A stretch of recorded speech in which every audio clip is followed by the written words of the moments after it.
We all do it. We see a new year or another birthday as a chance for reinvention, with plans and promises that this year will be different. But if you're prepping, you can't afford to wait or hope for a personal level up. You have to be your superhero. Listen to hear how.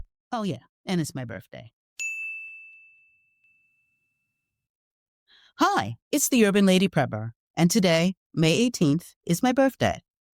It's been a tough few months, so while I didn't have anything special planned for this weekend, I'm okay with quietly celebrating another trip around the sun, even if it hasn't been particularly easy. One quality that a prepper needs is resilience, and I've definitely shown over the last year, okay, the last 2 years, oh hell, the last decade or so, that if nothing else, I've been that. And I know things will not get easier, not just for me, but for all of us. We all do it. We see a new year or another birthday as a chance for reinvention, with plans and promises that this year will be different. If we look back, there's so many things that we haven't checked off the bucket list, that we haven't completed, and that we never fulfilled. We're still not rich and thin. We haven't made it to that exotic location yet, and we're not writing million-dollar novels on the beach. But we are still overworked and underpaid, trying to stave off debt if we're not already suffering from it, hoping that we've prepped enough for whatever happens next, and feeling like constant prey, being chased like a rabbit by a four-headed hellhound with no place for solace. Not at work, not in public, and definitely not on the internet, where catfish, scammers, and ads follow us around like ants and we're covered in honey. It isn't cute, and it certainly isn't fun. There are countless people, videos, and memes that tell us we can do whatever we want and be whoever we want, and it's never too late. But with so many life-altering changes going on that's outside our control, positivity is becoming more and more like a unicorn, and focusing on reinvention or self-improvement is an afterthought when right now it's all about survival. It seems like the struggling never ends, and every day there's a new tragedy or setback or crap news on levels that seem unreal, that feels like it can't be happening here, now, in 2025. So as I looked at different aspects of my life and how out of control everything seems, I had to either collapse under the weight of it all or be grateful for where I'm at and appreciate the person I am at this point in time. I believe you need to make the same decision. Where you are in your life right now may be disappointing, frightening, or even devastating. Just as no one truly succeeds without some kind of help, no one truly fails on their own either. No matter how down you may feel or how you wish your life were better, someone is envious of you and what you have and will do anything possible to make you miserable. The awful people who want you to suffer, not only to feel better about themselves, but to have power over something because they have no control over their lives. That no matter how hard you work, you may never get the recognition, pay, or breaks other people do. The toxicity and being judged for everything is tough, and you may question everything you do, what you're about, and anything you've ever tried to achieve. But crippling self-doubt leads to hopelessness, and that's not where any of us need to be right now. We all need to meet this moment, even if our armor is dented and our shields are split. We have to start by making peace with our circumstances. This doesn't mean admitting defeat, making yourself a victim, or giving up on your dreams. You're not weak for being human and feeling the anxiety and pressure that's being exerted on you. It's intentional.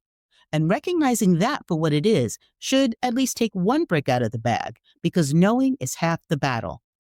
What matters is that you continue to press on and not compare your life to anyone else's, because everyone lies about how great everything is. Don't buy the snake oil. Don't drink the Kool-Aid. Even the strongest people in the world occasionally cry in a corner and then call you weak for doing the same. There is no perfect life. No one has it. If they have good looks, they will face criticism and pressure to keep them and will be forgotten once they do or trends change. If they have money, they will always have to watch their back because they never know who they can trust. If they have fame, they can lose it just as quickly as they got it and may be in an even worse position than before becoming well-known. I mean, does anyone want to be P. Diddy right now? Or Kevin Spacey? Or even Elon? As the song says, smiling faces tell lies. My mom once said, "You'll drive yourself crazy trying to understand the choices other people make, so don't do it."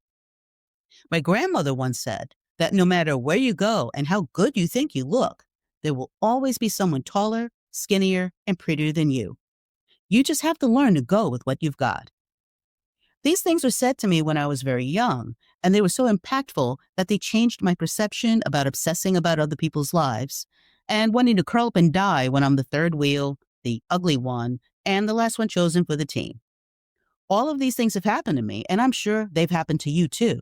But those two statements gave me the perspective not to use other people's lives as an excuse to neglect my own, especially if they weren't paying my bills, and to make the most of the qualities that make me unique, because one way or another, that was my ticket to a freedom other people won't give themselves. So make this troubling season all about you, doing the things that will protect your spirit and keep you sane. If the news is too much, turn it off. If social media makes you feel like a failure, drains your sleep, or steals time you can't get back, get off of it for a week. Ignore every trend that doesn't make sense to you. Spend more time cuddling with your kids or your fur kids. Getting ready for all the things to come means you must focus on what you need to get through it.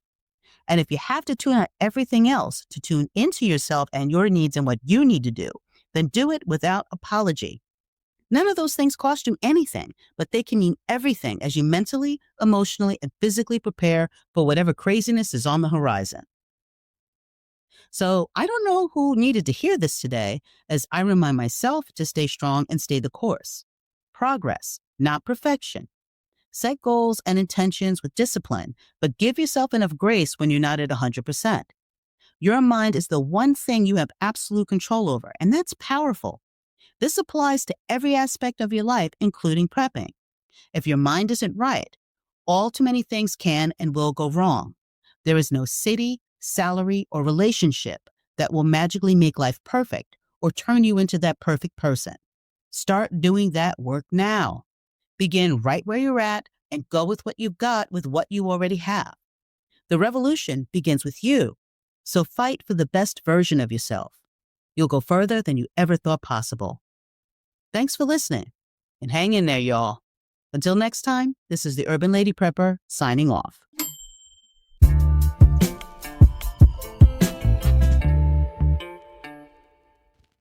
I'm sure I've given you some things to think about as you go through the upcoming week. Has this episode resonated with you? Let me know in the comments. Don't forget to click the link in the podcast description to get your free Essential Prepper checklist. While there, get one of my cool designs on a shirt, hat, mug, and more at my Redbubble store.